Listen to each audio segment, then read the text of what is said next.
Good evening, everybody. Welcome to the Mountaineer Locker Room Then and Now.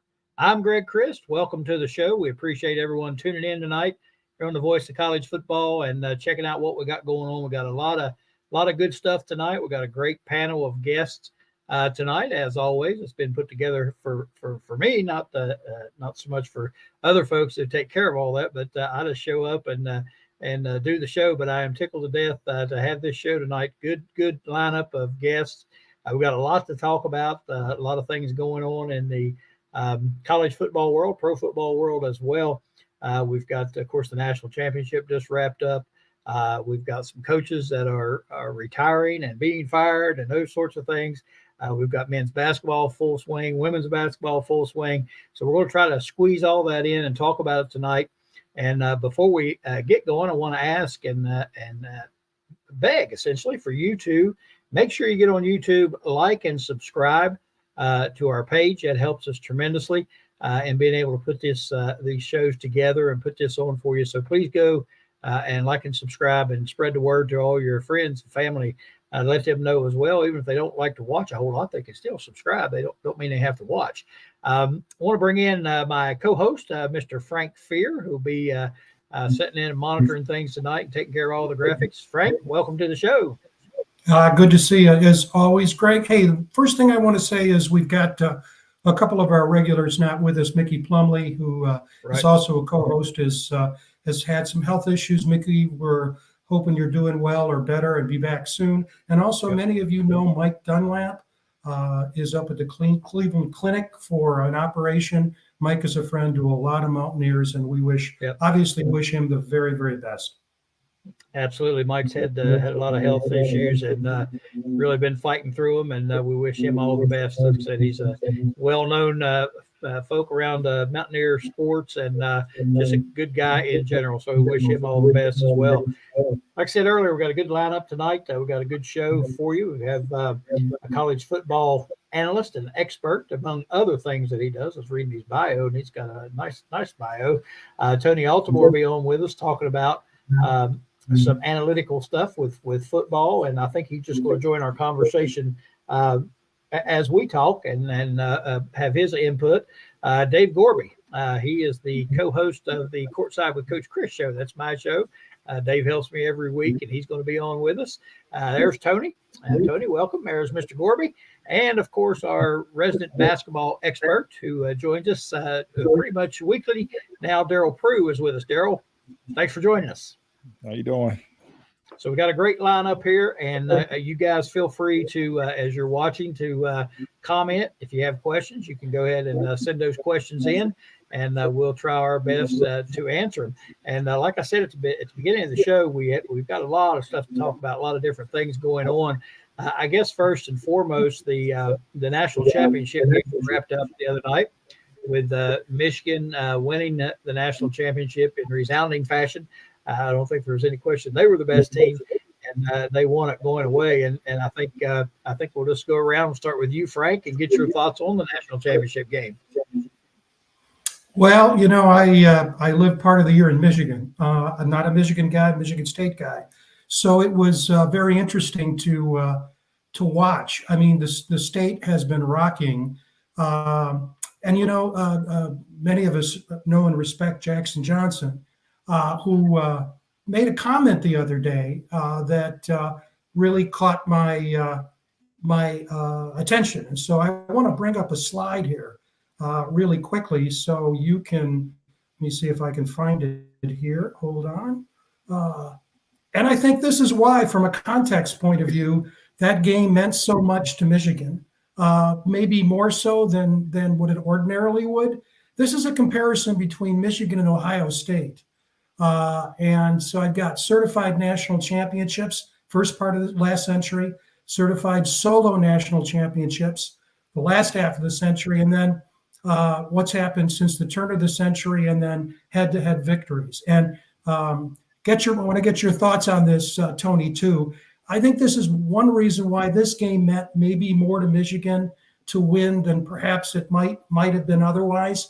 You know, one of the things that struck me when Jackson said, you know, this is the first solo championship for Michigan since 1948.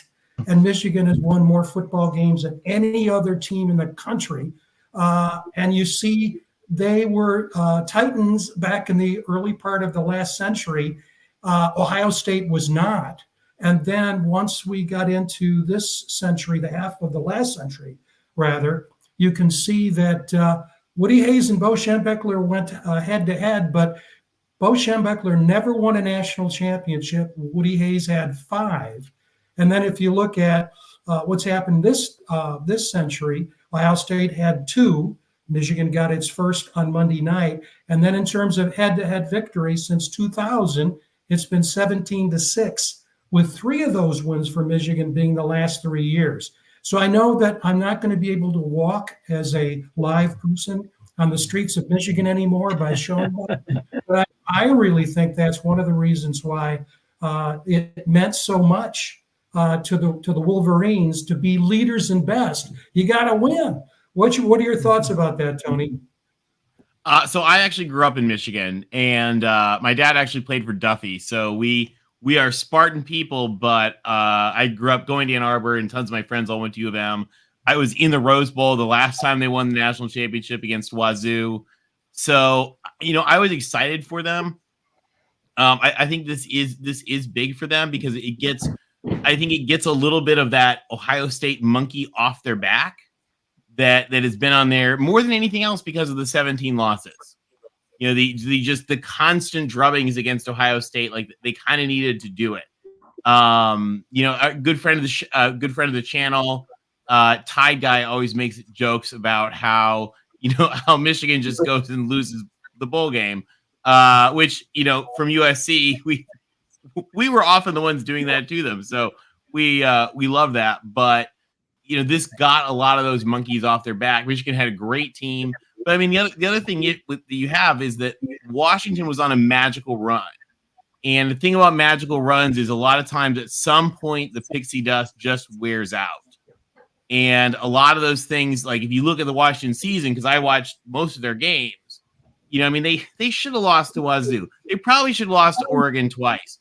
If USC could have made 2 tackles in the game, just any 2 tackles, they probably would have beaten them. They should have lost to ASU. So they had this magical run and just, they just ran out where they got a couple explosive plays off, gave them up. And, Michigan found a way to just keep doing what they do. And it's a great day to be a Michigan Wolverine. Mm-hmm. I think it's a big shock when you look at that graphic that Frank put up there with the history of Michigan and all the success over the years. I didn't realize that some of those things on that graphic. I think it's a shock at about the national championships and head-to-head with Ohio State, those type of things. That's surprising with their history. So yeah, I think it was very important to them. Daryl, what's your thoughts? Oh man, I didn't. Frank be digging deep in some of this stuff and finding this information. He does, don't he? Yeah. Now understand the rivalry between Ohio State and Michigan. It's like it's deep rooted way before I was born. But I had some friends that play there, coach there, and like Washington had a great run, but Michigan by far all year, even with all the controversy, was by far the best team. And they were winning so good, they try to throw dirt, like, oh, they had somebody watch the games. Like, they got game tape. So what's the difference? You know what I mean? Like, I'm gonna get the calls. I used to get calls. I just sit there and watch the other team make calls, and we used to do that too. So it's like, you still got to execute the plays. You still got to execute and stop somebody from scoring. So, I think he done a great job coaching in the pros. He's done a great job coaching in college. And I think it was well deserved. Yeah, and I think there's a couple of points Daryl made there we can go back to here in just a second with Coach Harbaugh and what might happen with the NCAA and all that type of thing. But we'll talk about that next date. What's your thoughts? Well, I was just got to bank off. So just say on Michigan. They were definitely the power football team. I mean, just running it up the gut. I mean, just being a power football team. And like Tony was saying, just a magical run, all those close games with Washington having. But going on Daryl, he's talking about game film and sign stealing and all that. But how many bowl games use the mic and helmet? I think that's what you got to go to now. Yeah. Yeah, I think that's going to be one of the results, which I think is a good thing, and that'll just make the point mute. But I think that the NCAA, for some reason, I just feel like they're not going to let this thing die, and I don't think it matters whether they come out and say we're vacating the championship or whatever. They won the national championship. And that's all that matters to them, and they can vacate it if they want to. They're still going to be the national champions, and I don't know that and like Daryl said, I mean, come on, everybody scouts, everybody watches tape, everybody sends people to games. I don't care what they say. They all do it. I coached high school basketball for 30 years. We scouted every game and watched tape of teams. We went and watched them play, and that's the game. And I don't know how far that's all going to go, but you feel like the NCAA really wants to get Harbaugh. They don't like Harbaugh, and they want to get him. So who knows what's going to happen with that? And speaking of Harbaugh, I think a big question now, I think for a lot of folks, especially those with Michigan ties, what's Jim Harbaugh going to do? And I know he has an offer from Michigan on the table that he's not signed yet. And I keep thinking in my mind that if he was going to stay, he would have already signed it. So I really have a feeling that he's going to go on and go to the NFL, because I know there's several teams in NFL that would welcome him right now. Frank, what do you think? I really think if he gets a good opportunity, he's going to go.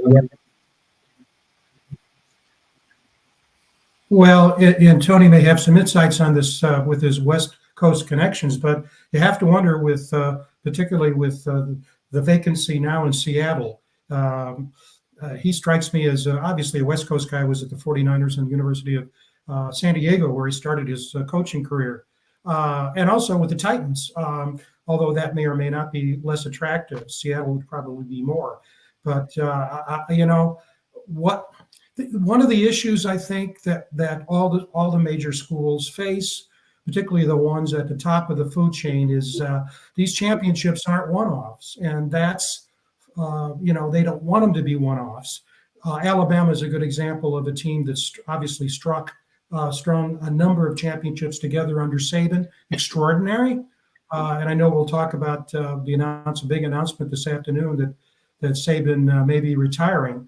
But the fact of the matter is, I would be surprised. I think you're right. We're predicting, I guess. Would Harbaugh stay? I really question that. And I do think the NCAA is going to come down, and it's going to be program come down. Yeah, well, and as it should. Go ahead, Tony. I was going to say, as they should. I mean, the issue with Michigan is, like, you can like or not what the rule is about scouting, right. But when you have a program, and it is a program, intentionally, willfully make the decision and spend the money and use actual program professional staff time to knowingly cheat the rule. It doesn't really matter if you like the rule or not. Like, you are flagrantly going against the rule. And so it'll be interesting to see what the NCAA does to the program as a result of that, especially because unlike, Tennessee or some of the other programs more recently that really owned their mistakes, Michigan just doubled down and tried to beat their chest and they hired Williams and Connolly, one of the most expensive law firms in the world, to represent them, who told them, you got to stop this because you obviously did it.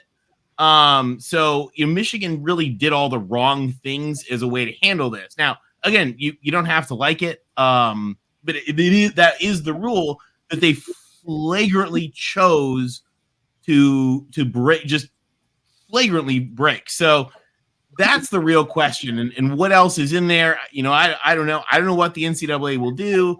I don't know if Dana Nessel, the AG, will come after them. The one good thing that I think is a positive here is they did the suspension. The guy was fired forever ago. And I don't think there's any real question that Michigan is the best team in the country. I actually told a friend, if I was running Michigan, I would have this, and this is just my own thing, and Michigan fans will get mad at me for this. but I told this to a very good friend who's a very active Michigan booster. I said, I would have just vacated those 6 games and called myself the national champion at like 8-0. Yeah. Because you really didn't need those games. But but at the same time, I mean, you are the national champion. I like that. I personally think that the title itself is unsullied, even though the program is probably going to have some reckoning to deal with. I agree, and I think they will as well. But and Frank, to your point, as far as Harbaugh is concerned, I think he'll choose to go to a place where he has a quarterback, a younger quarterback that is good.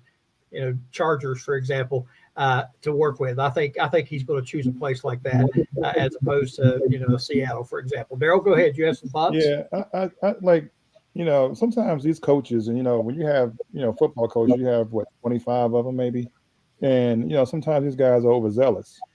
And did he do it on his own? We don't know if he did. Somebody paid for it. Yeah, somebody paid for it, but we don't know who. You know what I mean? Like. Somebody and the other thing is, it doesn't really matter. He is a school employee. It's not a booster. It's not an agent. It's a school employee in an office. We have college coaches that have been caught cheating and still have their jobs, and nothing vacated. You know what I mean? Like there's a coach now that has everywhere he coach has his championships vacated, but still get another job. You know what I mean? Like a good job. What you're saying, you're 100% right, but it's like. You know what I mean? Like, I was stunned. I mean, Michigan people, that guy was at the Rose Bowl, like taking pictures at the Rose Bowl. Like, and again, coming from USC, where Reggie Bush had the NCAA required that Reggie Bush be banned from campus for 10 years. For 5 years, USC was not allowed to have unofficial people on the sideline. And here's this dumbass gooning in the stands at the Rose Bowl. I was like, you guys, what is wrong? That to me said, and I grew up with Michigan, love Michigan. Coach Carr is a very good friend of my dad's.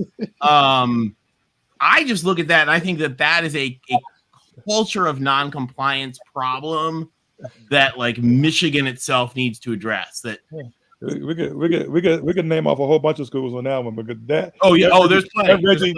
That Reggie Bush thing. That one was just. I don't know. He got a show calls and he wasn't even coaching. Yeah. Oh, exactly. I mean, and not only that, but the whole NCAA staff their entire enforcement staff got fired because they faked stuff in that investigation. They lied about stuff in that investigation. They had stuff wrong in that investigation. And USC still remains, they never pulled it off. Right. So, and they're paying every kid in college now. Yeah. Exactly. And by the way, the car that they gave him was worth less than the car that he had. Yeah. Literally. Oh. Well, I think to Tony's point as well, Michigan just kind of snubbed her nose at the NCAA and basically said, you do what you want to do. This is what we're doing. And I think that's going to create even more, animosity there. And I think they're going to come down even harder because of that, just because Michigan really, I mean, it's pretty obvious they're guilty. And they basically said, yeah, we're guilty. We did it. And, from what I understand, there's a lot more to come out about this than what we know now.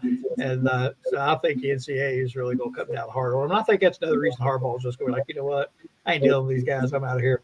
And I could go to the pros and make plenty of money. I don't think money's his issue. And I think he thinks he's above all that fray. Gord, what do you think, buddy?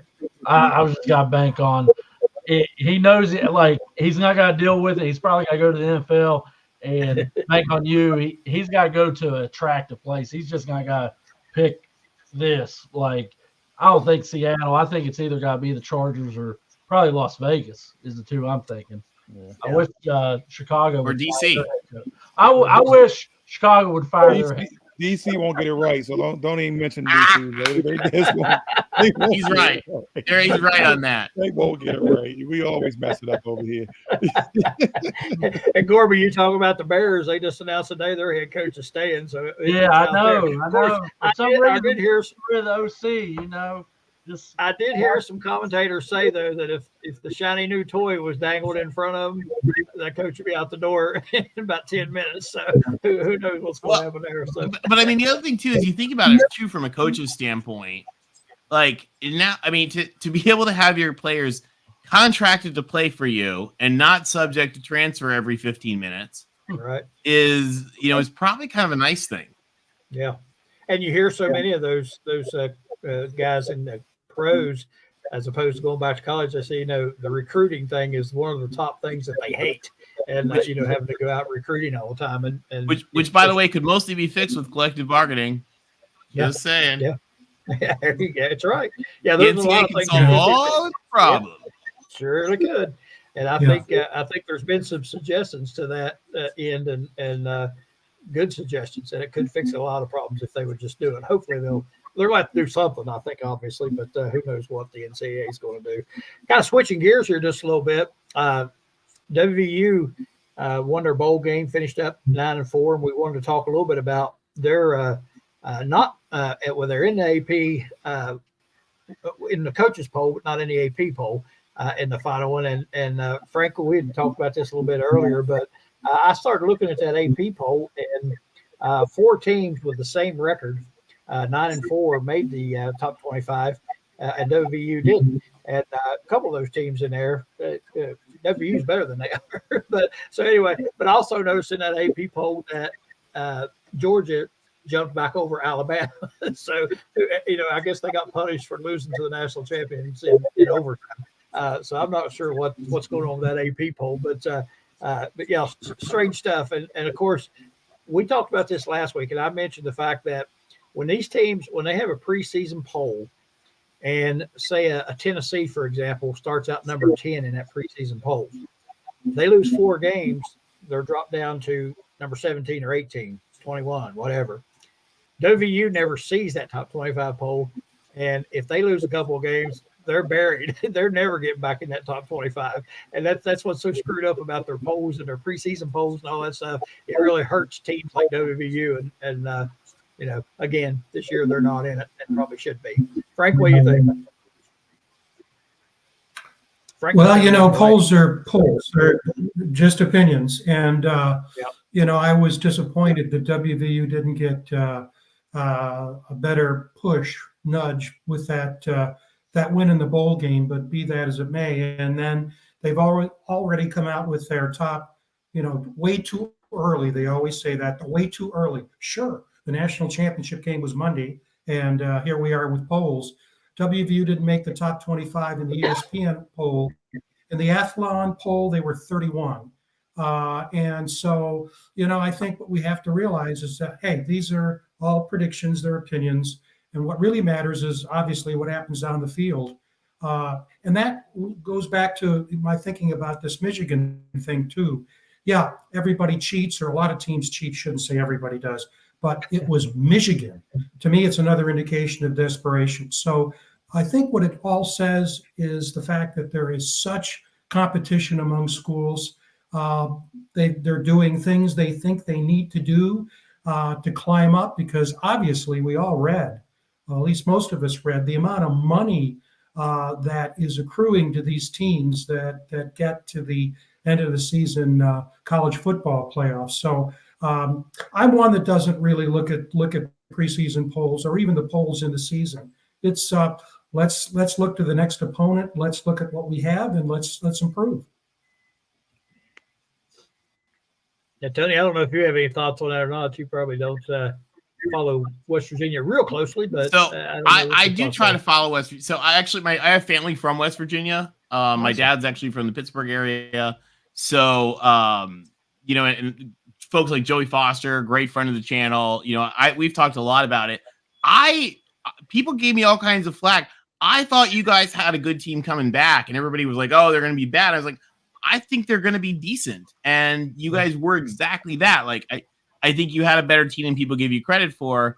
And I think as you win some more games in the next years, you're gonna move from. I mean, you guys are West Virginia, West by God, Virginia.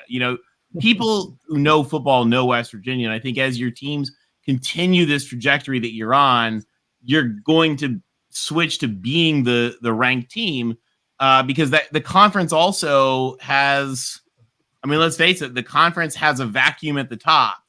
And quite honestly, I mean, I've done like studies on fan bases. I've done studies on, TV viewership. You guys, I really think, I mean, you can say what you want about Dion right now with a little bubble around him. I think you're probably the number one brand in the Big 12. Well, that's good to hear. And well, Tony, isn't it, you do a great job with data. I was going to say the last data that I saw was that in the new Big 12, the new 16, West Virginia has the largest fan base. And I don't know if that still applies. I did a study. We put together a whole bunch of different fan base studies that New York Times had done, Vivid Seats had done, 538 did, 8 Silver did one. So we put them all together to try to figure out and of course, what is a fan? But you can sort of consider it relative to each other. Right. So you don't have to necessarily say, oh, I think that's the number. But, if you're 3 and the other guy's 2, that's a, kind of a good ratio to sort of figure. And we found West Virginia was by far, the number one of the new Big 12 teams, which makes sense. I mean, you guys are a state flagship school. You have a tremendously rich football and basketball history. I mean, I feel like the Big 12 teams don't appreciate what they got. I mean, the leadership does, but their fans who are caught in like the world of like Farmageddon or whatever, like just rivalries that are not really relevant on the national scene, don't understand the magnitude of who West Virginia really is. At least that's just my personal opinion. And while we're on another thing I would say topic. Well, I was going to say while we're on that topic, just we can go ahead and talk about the other one. The Power 4. Sorry about walking on top of you. I think, Frank, you have a little bit of a delay there because after everybody else is up to date, but you're a little bit behind. That's why we keep stepping on top of you like this. But we'd had on our list of things to talk about tonight the Power 5, which now we would consider the Power 4, and really is it a Power 2. And I think Tony will have a lot of insight on these conferences and what he thinks is coming with this conference realignment and all that sort of thing. So what I think is where I think we're going?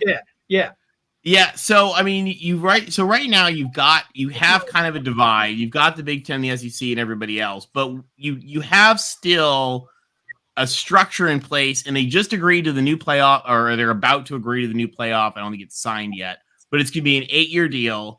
And part of that is going to make sure, which I think is really important, that the ACC and the Big 12 are still at the table. It's not a separation.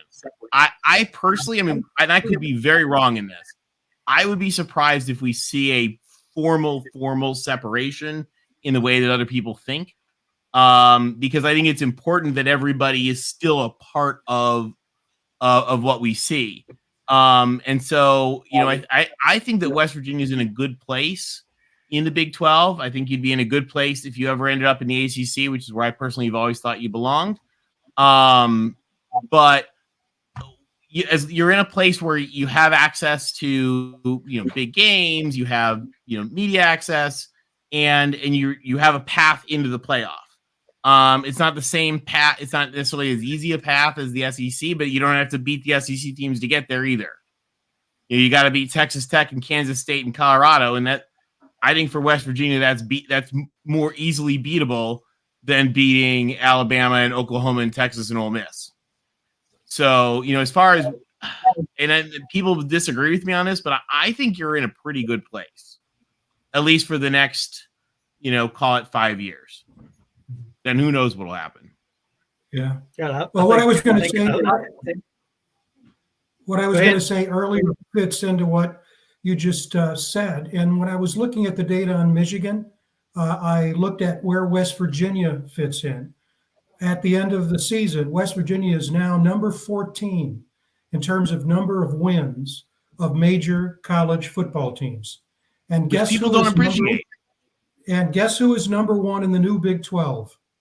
West Virginia. West Virginia at number 14 has won more football games than any other team in the new Big 12. Now, obviously, Texas and Oklahoma was there before, but now it's West Virginia. So those are I mean, two let's things. be honest. You've probably won more games than a lot of the others added together in your history. I mean, that's the thing is West Virginia is a serious major national program. You've had, a kind of a bit of a rough decade. The 2010s into the 2020s were not kind to West Virginia. But all our teams have that. Believe me, all of our programs go through those ups and downs. But people don't appreciate what West Virginia can get going. And again, the other thing too is, and the Big 12 has replaced this, but the Big 12 had lost all its state flagship schools. There is something important. And actually, I was reading some great quotes by Bud Wilkinson the other day talking about this, that there is something really important about being the state flagship school, being the school that the whole state believes in. And when you lost Texas and Oklahoma and Mizzou and Nebraska, that were all had that, the Big 12 people, they don't appreciate that because the only one they had was Kansas. They had you and Kansas. Now they've got Colorado, they've got Arizona, they've got Utah. So they're getting some more of that. But the power of your fan base, the power of your athletic department, the power of your boosters, I think sets you up for success. And I think, again, Frank, I'll let you lead off with this, but one of the topics for our discussion tonight was going to be what our thoughts were about West Virginia coming into the 2024 season. And I think we have a different feeling, it seems, around here now that, after this past season with the bowl win and all that, I think there's a little bit different feeling with the number of players coming back. The fact that we didn't get decimated by the portal, I think is encouraging to us, and we've made some good additions through the portal. But I think, I think the outlook here is a lot different for WVU and what it has been the past 5-6 years. I think people are really looking forward to this 2024 season, and and the new Big 12, which I think is a little bit, don't want to say easier, but it's not quite as maybe competitive with OU and Texas out of it. I think it gives people here a lot of hope. So I'll let you take off with that topic. Well, I agree with you. And what we did, Greg and I talked about this, is updating what WVU is doing with respect. Recruiting is over, high school recruiting. Portal activity isn't over, even though last Monday was the last day to basically declare. The activity is still going on because people are committing. And again, these are numbers. Somebody ranked these. The two services that we're looking at here is on the high school recruiting side. That comes from rivals.com, just a great service. And the portal is on3.com, which we think is the best of the breed. And then the combined is the recruiting and portal. And again, the rankings, you say, well, okay. But what we did here is we've got a full set of where WVU fits on the recruiting side. And you can see Rivals at least says 43rd in the country, but we're fifth in the new Big 12 at 43. In the portal, we're in the top 25 according to On3. We lost a lot of folks in the portal, but we've gained a number of folks. Even though the exit, the number of players leaving, twice the number of players coming in. But according to on3.com, the quality of the players coming in is greater than the players who are leaving. And you can see that WVU, Colorado, obviously, we know that's what Prime does. And these numbers change all the time, by the way, almost daily as players are signing. And then from a combined point of view, WVU is somewhere in the middle. What's interesting about these numbers is if you look at recruiting, Colorado is not doing much on the high school side, but they're really emphasizing the portal. And the thing that really surprised me here is Oklahoma State. If you look at Oklahoma State in all three categories, it's not where I would have expected Oklahoma State to be. 56th in recruiting, 52nd in portal, and then you can see 56 combined. Texas Tech is doing much better than at least I expected. Number one in the Big 12 in terms of high school recruiting.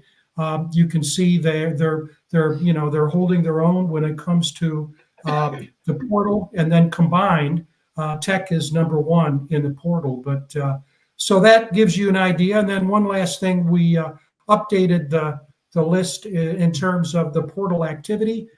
Big news that came out, I think today it might have been, is that Durojay signed with Florida State. When Randy was on last week, Randy Flincham, he talked about the loss of James Hurd at linebacker to Syracuse. That's big. Mike Lockhart going to SMU. That's big. Durojay is really big. Those are really good players. Hershey McLaren. But we still have a bunch of players who have not signed with another school yet. A whole bunch of those who are on the outside. And then we picked up a couple of players this week.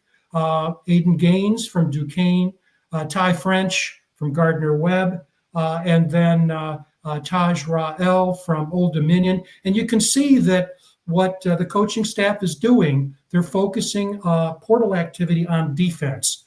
There are only a couple of players really on the offense. They're all very good. Bosley just signed from Jacksonville State. Jaden Bray, as Randy said last week, scored a touchdown against us this week. But Reed Carrico is ranked number 1 of all of the incoming players at linebacker, and we need help there. TJ Crandall is thought very highly of, and the guys that signed this week. So let me stop there and see if you have any comments about that. Well, I think, again, I think we've talked about this several times. I think one of the things that Neil Brown has begun to do is he's really learned how to use the portal. And I think just, a lot of people look at it and say, oh, gosh, we only signed 10 players in the portal. Well, if you get 7 or 8 that can come in and help you immediately, that's pretty good. And I think that's what he's done, is focused on areas of need. It seemed like in years past, we would just take whoever was interested in coming. Now he's picking and choosing the areas of need.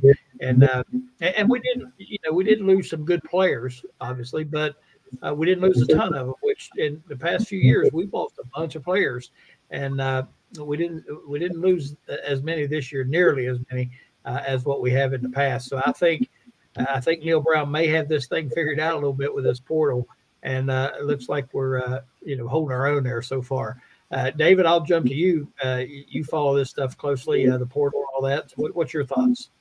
The past few years, the problem has been development and retention, and it seems like that's kind of slowed down on the retention part, which helps on the development, getting young kids in there, and then kind of filling in the gaps. And obviously the need we've been hitting on is the defense, which Frank showed on his graph there. I did want to state that the kid from Old Dominion already decommitted. That came out this morning. I didn't know if you've seen that, Frank. Oh, I didn't see that. Wow. Yeah, and that's kind of where they're trying to fill in the gap right now, is in the secondary, and they want versatile guys. They're calling it the spear position. That's where Hershey and Floyd played. And for people that don't know what the spear is, it's basically a hybrid of being a corner, a safety, and a linebacker. So they're trying to get a lengthy, bigger safety is what they're trying to look for. I thought that's kind of what he was. The Old Dominion guy was. So, but we'll see. The window will open back up after spring ball, because they're going to have to lose a few more guys to get down to that 85 number. But that's not until fall camp. That number doesn't hit till fall camp. So we'll see. Yeah, and I think that's a thing. A lot of people miss that point as well, is that you can only have so many players. You can't, you can't just fill it up. And and we've been below that number for the past few years. And right now, if it was day one of fall camp right now, I think we'd be like at 91 or 90 or 91, something like that. So there's going to be a few more guys leave, and we'll just see how spring ball plays itself out. So. Daryl, any thoughts? I mean, it's just where the climate is now with the portal. You're gonna lose, you're gonna gain. People gonna leave now. Sometimes you have to out trick the portal. I can't transfer more than 2 times, so you might have to. It's just a lot of work now, and a lot of investigating, a lot of calling, and and the big part of it, I think, is still development. You have to develop these guys. You know what I mean? You got to find a gem here and there and develop. And the retention thing, kids will leave for minor reasons now. You know what I mean? So, there's more money somewhere else. And so it's just a hard climate until someone gets control of this NIL money situation. It's going to always be like this, but hopefully the NCAA do something about this, because it's chaos. It's AAU basketball, but that everybody's getting paid. That's right. Hey, Tony, I want to get your thoughts on this. I know. Again, you do a lot of analytics and the research on a lot of these topics. What do you guys think about the NIL? Where is it heading? And what? I know we all have our opinions about what needs to happen, but what do you think? I mean, it's pretty much chaos right now. And so the reason it's chaos is because they don't want to bring it under control. Right. And the only way to bring it under control is with collective bargaining. Because the reality is now the courts are very much saying you cannot do illegal restrictions on people earning money.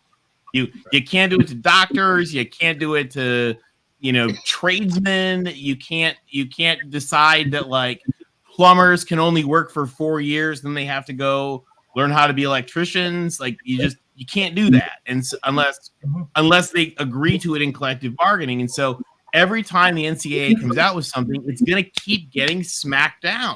It's going to keep getting thrown out there. Oh, you can only transfer once. Well, no. You don't tell doctors you can only switch hospitals once. That's not how these things work. You don't tell lawyers you can only switch law firms once unless they've agreed to a contract. So they're going to have to come up with collective bargaining. They're going to have to come up with revenue sharing, or they're just going to keep getting hit every single time in court. And I'll tell you what I think is the next thing to fall. And I haven't seen this in a case yet. I mean, they're already getting hit on like back pay for NIL because they acted like an illegal cartel for decades. These things come back to haunt you. So remember, yeah, exactly. You know exactly. Yeah, where's my money? Exactly. So we were joking with my dad. He wants his money from 1965. They were the national champions. Michigan State owes him a check. But I mean, seriously, there's a real issues there but the next thing that I think is going to fall is going to be the 4-year limit. Because again, we don't tell plumbers you can only be a plumber for 4 years, then you got to go learn an electrician job.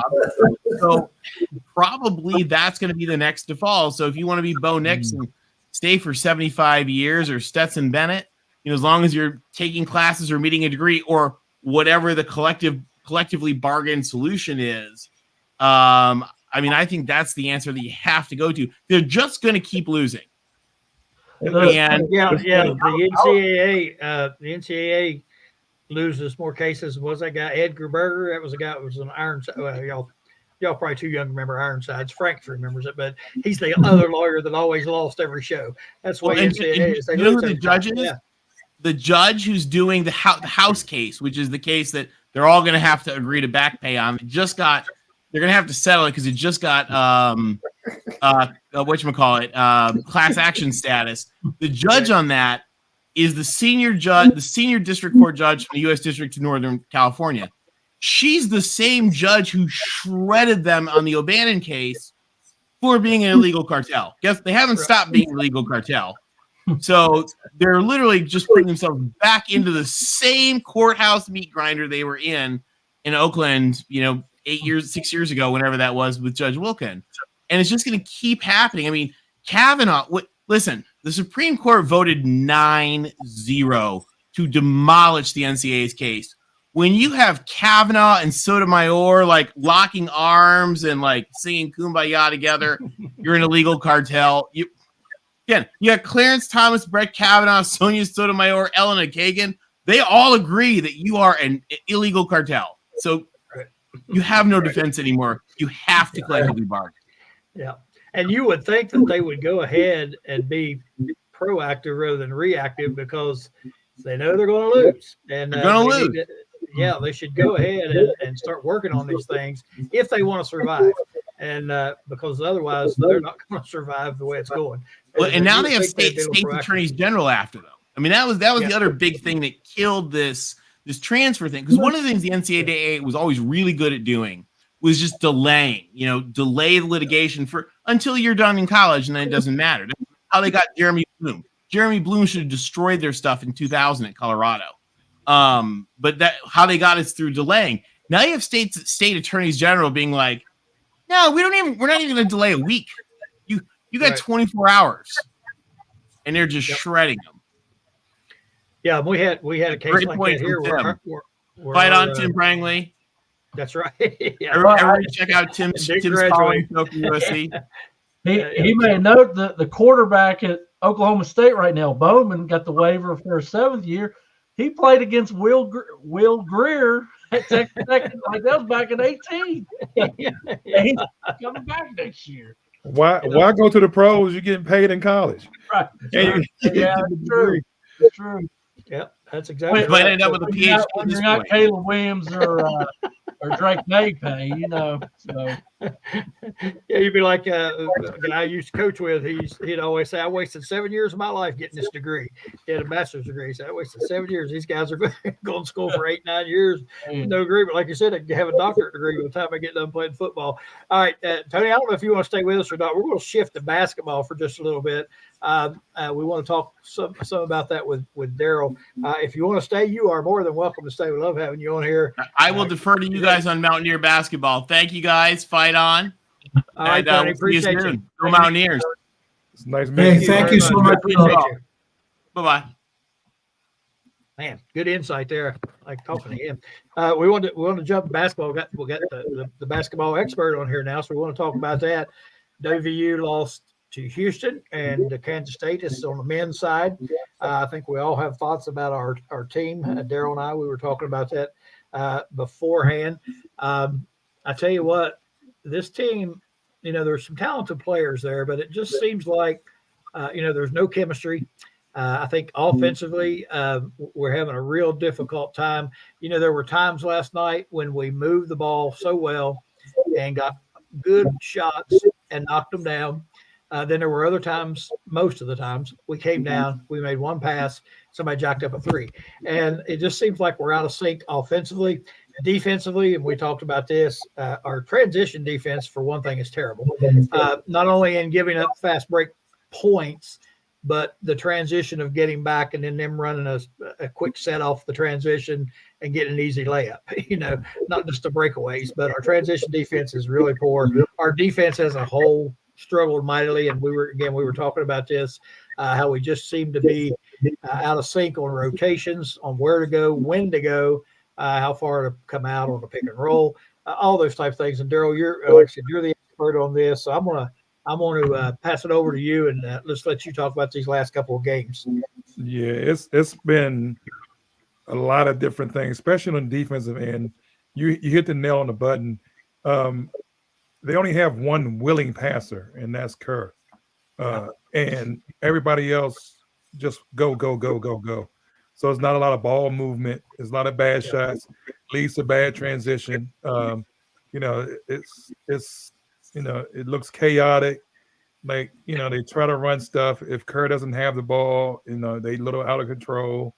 Noah and Battle are talented, but they just go. And I think Battle is running into the situation now of playing at Montana. Now you're playing at Big 12. Mm-hmm. The athlete's just as big as you. I've never seen in the last 2 games that many jump shots at the 3-point line getting blocked. Amazing. I've never seen that in 2 games. I've never seen that many jump shots get blocked. You know what I mean? Like, that's, when you're open, so you shoot it.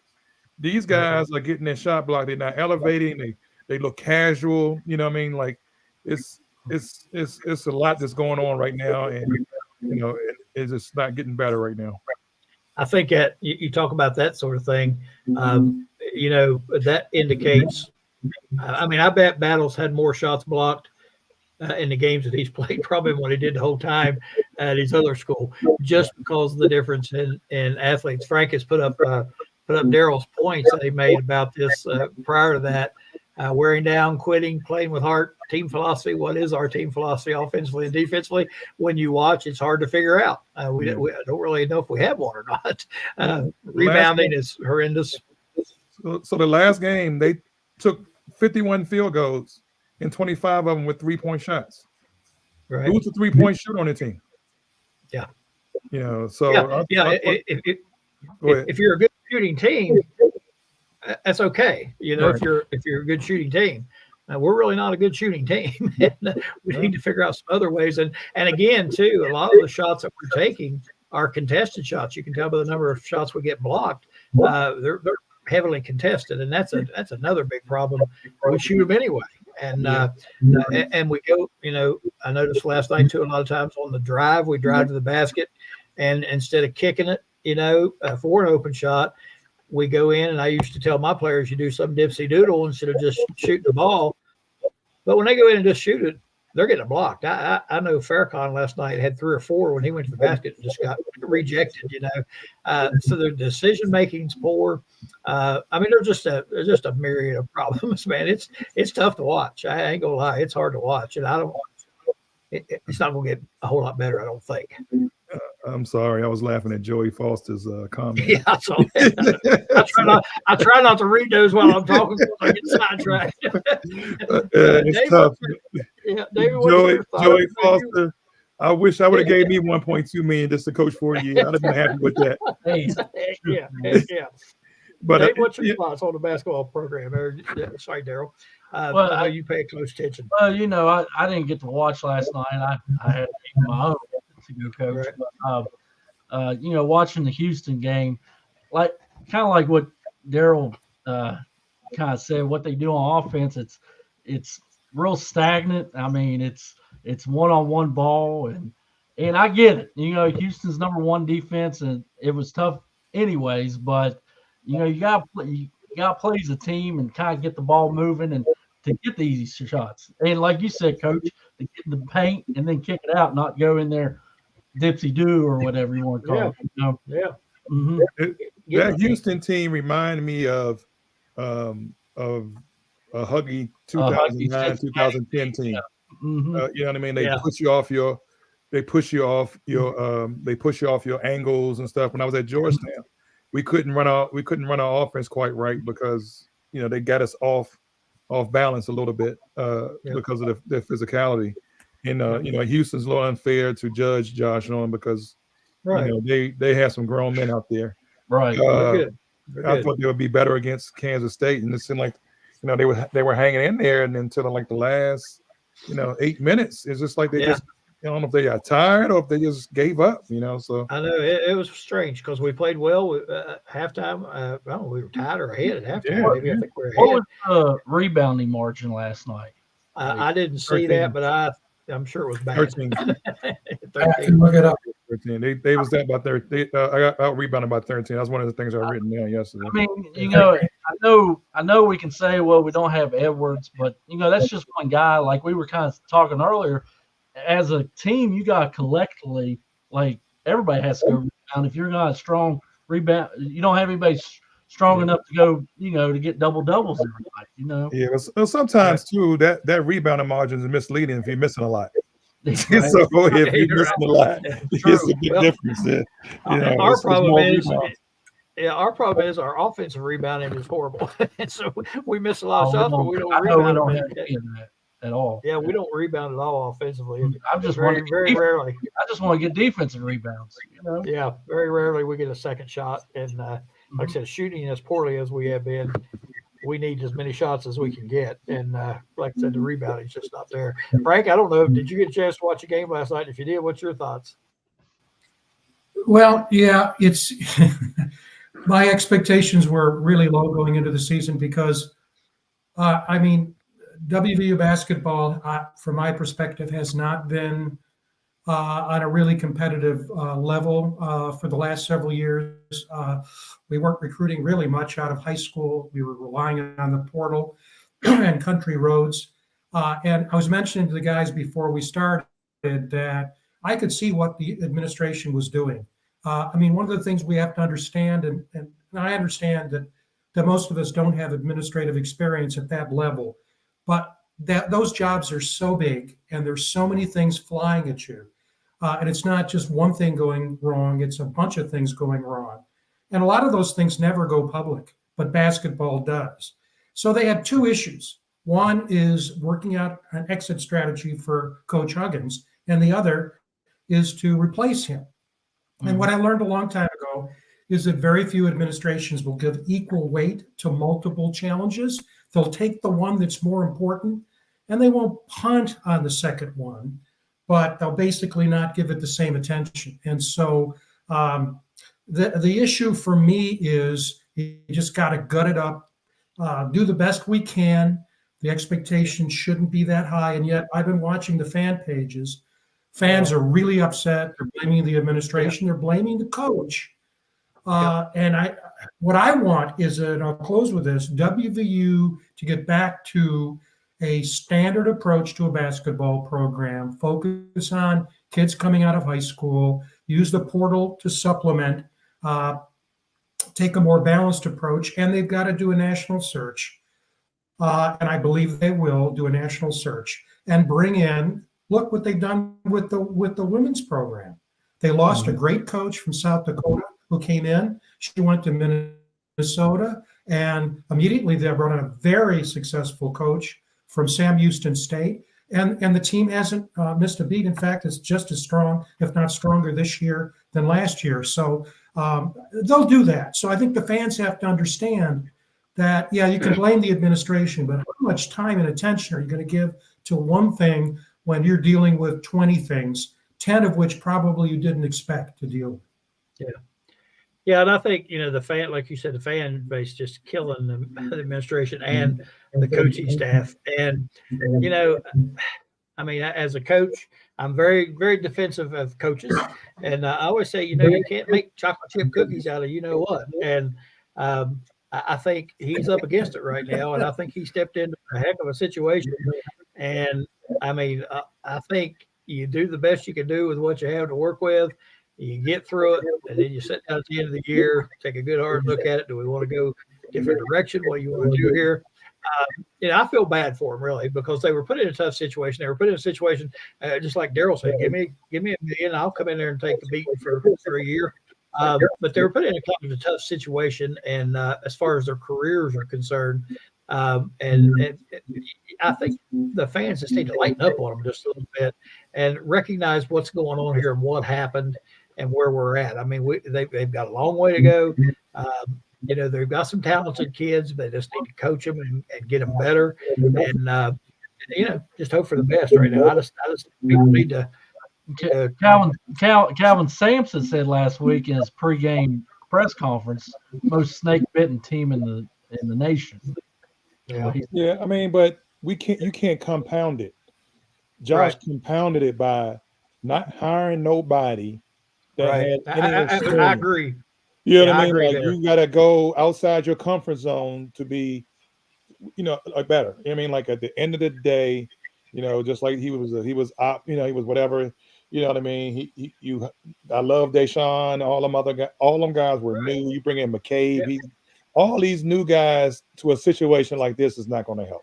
You need to bring in some guys, unless you are straight gorilla asshole. Excuse my language. You need everybody else to chill out, and you're going to have everybody doing it in a certain way. But you need other people to smooth the kids up. Yeah, you hire that staff. But if you don't have that personality, to control every situation as far as the program, not the way somebody else did it before, the way you got to do it, the way you need to see fit to do it. You can't do it like Hug It. There's only one Hugs. You know what I mean? There's only one Big John Thompson. The other one was different. You know what I mean? So you can't be the same as a person that was there. You have to bring something different. You have to do something different. And he brought in all these guys, and and it just compounded just like you adding fuel to the fire. He just put more charcoal on a grill for it to smoke. Yeah, and I think I think the administration recognized they brought in James Dickey, I think's his name, older guy that was at Texas Tech, just kind of I guess kind of monitor them, hold them together. You can tell he doesn't do any. He don't do anything either. No offense to him. I mean, like But them guys, he don't they do get that. finished their career. This is a consulting job for them. You know what I mean? That's It's right. like it's you got to get on the floor. The guys don't respect. If you're not on the floor talking to them, helping them out, and if you're not holding these kids accountable, they change the starting lineup. I don't know why they changed the starting lineup. Like you're panicking. You're panicking. You give guys more minutes. You don't take the guys out of the starting lineup because one of them was just your second or third leading scorer. He had one bad game. Yeah. Battle had a bad game too. Everybody had a bad game against. Yeah, everybody had a bad game. I mean, who did he start last month? I don't even know. I really don't even know. He started Simnick and Harris.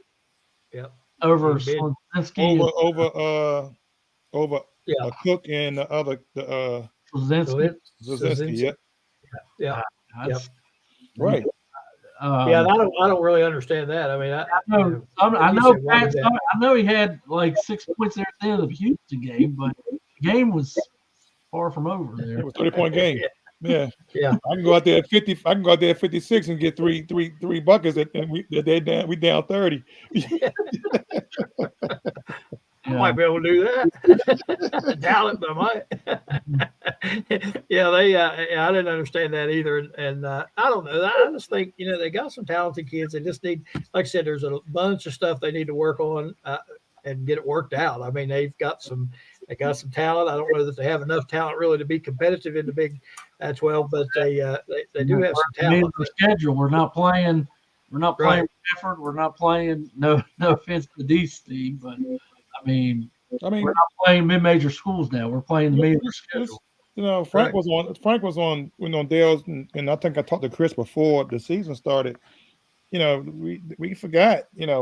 Hugs all 6 in a row in January last year. You know what I mean? It's not. You know what I mean? So it's like Frank said. You're not building. You're trying to piece it together, and the pieces are not fitting. Right. You know what I mean? The pieces are not fitting. And they're going other places and playing well. So what is the issue? You know what I mean? The big fella that was here last year is going somewhere else and is playing better. You know what I mean? Yep. Even the African that went to Kentucky. Or not, Trey Mitchell. Yeah, he played well. Trey Mitchell played well here. He's just in the different. He just got better players around him. You know what I mean? So he's going to look different with better players around him. You know what I mean? Like it's so what is the issue? And honestly, I don't think we're getting. I thought Battle was the best player we picked up besides Edward, and Noah has been surprised. Farrakhan has been surprising. Kerr is okay, but once you put that pressure on Kerr, you see what happened. You know what I mean? He folded like a piece of paper the other day against Houston. You know what I mean? So now we know what he is. He's good in the open floor, but if you put pressure on him the whole time, which the Big 12 guard is going to do, it's a more athletic league. Then like you're not getting top talent from the high schools. You got to get a 4-star. You have to get 1 or 2 every year or two. And like Frank said, get a piece in the portal. You can't get 5 starters in the portal. That's not going to work. That's not going to work. Yep. Takes too long to get the chemistry together and get them playing together. It's just too hard to do. And then we had with the suspensions and NCAA ruling, battle ineligible and all those things. You had to deal with all that too. So they're behind from the beginning. From the get-go. So I don't know what the answers are, but I'm sure the wheels are turning somewhere in Morgantown to rectify this. I don't think hopefully it won't go on long.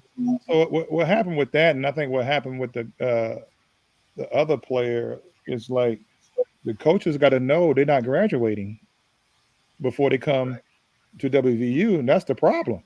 That's why they can't play. And everybody's not telling the whole story. If the kid's not graduating one place and coming here, it's like you got to be you're a 4-year guy. You got to be a graduate transfer now. You got to graduate. That's why they call it a graduate transfer. And I think that's the inexperience of the staff. And that's why it's happening now, because they don't. They got certain things you have to know. It's more than just knowing all the rules. There's some of them rules that these old school coaches know more than others. They ask Yeah. questions. Like we have to ask all kind of questions. Why are you leaving? Ask somebody that knows him that you can't talk to the staff. You don't talk to the staff. You have to talk to somebody else. How is he at the other team? What did he have? Just watching tape. You just see a number on the recruiting chart, and that's what you take. You got to get these guys' personality, and it's not working out the right way. Right. Yeah, a lot of work to do. So hopefully it'll be rectified before long. We can only hope. One last thing here we wanted to mention real quick before we sign off. The WVU women lost their first game the other night. They lost to Texas, and watched some of that game. And I tell you what, Texas compared to us was huge. They were so big, and they just pounded the ball inside and just destroyed us on the inside. And we rely on that 3-point shot. And I think last night I read we were 4 for 31 from the 3-point line. We're not going to beat too many people going 4 for 31 from the 3-point line, but Texas is an awful good team. Frank, I don't know if you got a chance to see that or not, but that Texas team they were big. Mm-hmm. Well, they're really a good team. There's no question about that. And I just looked, and the women are playing it. We knew this. They're playing as we have this program. They're up by 6 points with 4 minutes left in the half against Iowa State at Iowa State. Iowa State is a good team too. They're 10-4. Yep. But I think the other thing I think is really interesting. We did benefit with the coaches coming in, because one of our best players, West Virginia, came from South Dakota. And another one of the great players, I've got the names here,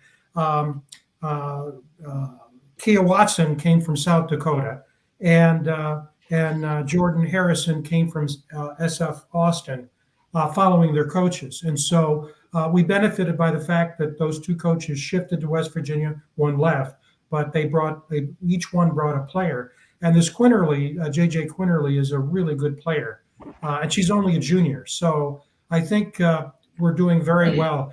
I was thinking as you were talking, Daryl, about what Tony said about football, and that we don't get as much credit as we deserve. We should get more credit, and that I mentioned we're number 14 all time of major college schools.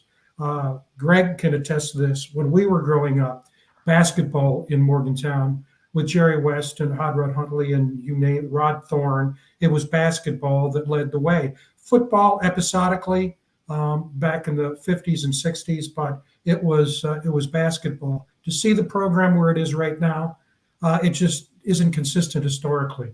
That's got to be fixed. And I think the women's basketball team, that's giving us a lot of joy this year. And I think they'll be competitive in the Big 12. And I think they'll make the NCAAs. But men, we're just going to have to gut it up, get through the year. Yeah, I saw the girls' game the other day. I'm going to come back to that, what you just said, Frank. The size was, the size thing, it really hurt. But they do have a lot more better players, especially in the post. Even the person, I think their starting point guard got hurt. So they had a girl that was playing forward as a freshman playing the point. She was 6'4". And they couldn't rattle her. You know what I mean? She was handling the press and stuff like that. So, they played against a really good team. So, any sport, they tried. You know what I mean? Like they had a good game. You're not going to win every game. And they're at Iowa State now. They bounced back. So it wasn't too much of a devastating loss. It's just something they have to fix. And I think that, people should jump behind the girls like they do the boys. So what you just said, Frank, it's something about if those legends that coach these basketball teams don't pass it on to the right person, that's right, it can be devastating. John Thompson, he tried to pass it on to his son, but they was trying to get rid of everything John Thompson. So once his son had 2 struggling seasons, they were 14 wins, but you know what I mean? That's and they got rid of him. And they were horrible after that, so they had to start over. Nothing Thompson. It's the same thing here now with West Virginia. Fortunately, they had a good run from Catlett to Beeline to Hugs. So it's going to be a drop off. unless you get the right guy. You know what I mean? And like you said, this thing here was just, for a year. They save some money, whatever. Use that package for the next person. If he does well, that's good. But at the end of the day, it's hard for these legends to let go. It was hard for Big John Thompson to let go. He was at our practices every day, talking to the kids and stuff. And we did things totally different from him. He wanted me to get the pads and beat the guys up. I was like, no, I'm not, we're not doing that. You know what I mean? He used to get mad at me. But they learned how they learned. You know what I mean? I didn't think, they didn't play like his old bigs play. We had guys that can score. We had guys they were skilled. You know what I mean? So it's hard for these guys to really, really, really let go. And I think that's what's going on in Morgantown because the guys there all the time. You know what I mean? And you work with this guy 15 years, and that's all you did. He got you started, so you feel some kind of way about him, and it's hard and it's tough to break away from it to be your own person because that's the person that gave you everything. Mm-hmm. Yeah, and Frank, I would take homage to one thing. Which was one thing you said that I don't remember when Jerry West played. A little before my time. All right. Wow. I was like, damn, Greg, I didn't know you was that old. Frank said that. I was like, wait a minute.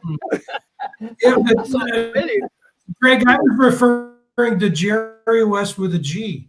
Jerry West. He's from Oak Hill. Okay, gotcha. Yeah, I agree with Daryl. That's okay with Daryl on that. I've seen, I don't know, just like last night, the first thing you see on Twitter during the game is Coach Huggins is at the game tonight, and you see him creeping in, and I'm just like, this can't be this is not a good situation, and it's just being made worse. I just think by all these antics that are going on, and you put yourself in Coach Allard's shoes. You're there on the floor pregame, you look up and there's Huggins standing there looking at you.